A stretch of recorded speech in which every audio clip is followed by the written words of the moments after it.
جوان صاحب سر کس طرح دیکھتے ہیں وزیر اعظم کا دورہ روس sir? Thank you very much. دیکھیے پہلے دو باتیں بڑی کلیئر ہو جانی چاہیے کیونکہ آج تمام چینلز پہ یہ بات ہو رہی ہے اور یہ ایک بڑی مسپرسیپشن ہے کہ شاید دنیا دو بلاکس میں تقسیم ہو چکی ہے جی اور ہم ایک بلاک کا حصہ بن گئے ہیں اور ویسٹ اور امریکہ کو ہم نے یکسر نظر انداز کر کے یا ان سے خدا نخواستہ قطع تعلق کر کے ہم اس بلاک میں چلے گئے. کوئی دو بلاکس نہیں ہے، پہلی بات تو یہ ہے. دوسری بات یہ ہے کہ یہ وزٹ جنگ لگنے کے بعد طے نہیں ہوا. یہ وزٹ اس سے پہلے بہت، جس طرح ابھی آپ اپنے انٹرو میں کہہ رہے تھے کہ ہم بہت سالوں سے رشیا کے ساتھ اپنے تعلقات بنانے کی کوشش کر رہے تھے اور اس وزٹ کا فیصلہ بھی ان حالات کی کشیدگی سے پہلے ہو چکا تھا. اس کی تمام تیاریاں مکمل ہو چکی تھیں اور اب یہ وزٹ ہونا طے پایا تھا. لہذا پرائم منسٹر آف پاکستان نے میری دانست کے مطابق بہت اچھا فیصلہ کیا کہ انہوں نے اس وزٹ کو کینسل نہیں کیا. یہ تو ہیں دو باتیں جن کو میں بنیاد بنا کے آگے بڑھوں گا. اب ضرورت کیوں ایک کنفیوژن کلیئر کر دیں سر. ایک کنفیوژن آپ یہ کہہ رہے ہیں کہ ہم کسی بلاک کا حصہ نہیں بننے جا رہے، مطلب یہ سمجھا دیجیے کہ بلاک ہیں بھی ایگزسٹ کرتے ہیں یا نہیں سر؟ میں نے پہلے وضاحت یہی کیا کہ دنیا میں کوئی دو بلاک نہیں ہے. بلاک پولیٹکس اس وقت نہیں ہو رہی. یس ریجنز جو ہیں دنیا اب بہت انڈیپینڈنٹ ہو کے سوورن سٹیٹس اپنے اپنے آپشنز ایکسرسائز کر رہے ہیں. فار ایگزامپل میں آپ کو انڈیا کی مثال دیتا ہوں، پھر پاکستان کی دے دوں گا کہ انڈیا کوآڈ کا حصہ ہے، انڈو پیسیفک کمانڈ میں بنیادی رول ہے، اسٹریٹجک معاہدے اور ڈیفنس کے بھاری معاہدے وہ امریکہ کے ساتھ کر رہا ہے. S-400 ڈیفنس میسائل سسٹم اس نے رشیا سے خریدا ہے اور $115 بلین کا ٹریڈ وہ چائنا کے ساتھ کر رہا ہے جس کے ساتھ اس کے بارڈر پہ جھگڑے بھی ہو رہے ہیں. دلائی لاما کو بھی اپنے پاس رکھا ہوا ہے اور اپنے اکسائی چین کے ایریا کے کلیمز پر بھی وہ اپنی جگہ پہ قائم ہے. تو اگر انڈیا یہ آپشن ایکسرسائز کر سکتا ہے کہ تینوں بڑی قوتوں کو، تینوں ویٹو پاورز کو انگیج کر کے تینوں سے اپنے مفاد حاصل کر رہا ہے تو ہم کیوں چاہتے ہیں پاکستان صرف ایک ہی طرف دیکھے؟ بہت اچھی بات ہے سر. اس کے لیے میں آپ کو الگ سے دوبارہ اس پہ اسی سوال پہ بغیر سوال کے اسی پوائنٹ پہ ٹائم دوں گا سر. رضا بھائی یہ تو بڑی ویلڈ بات جنرل صاحب نے کر لی.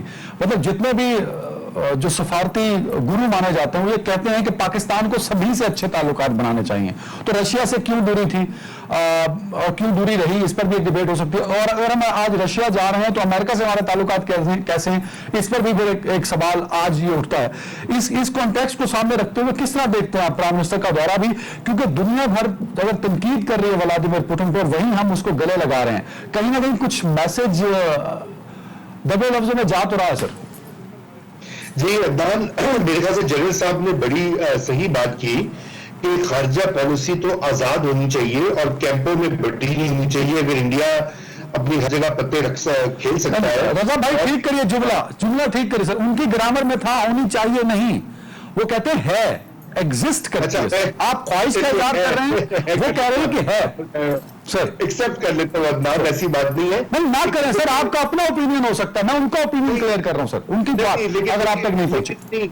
دیکھیں ایک ہوتا ہے کہ آپ آئیڈیلسٹک بات کریں اور ایک ہوتی ہے کہ جو زمینی حقائق ہوتے ہیں یعنی ریئلزم یا حقیقت پسندی دیکھیں.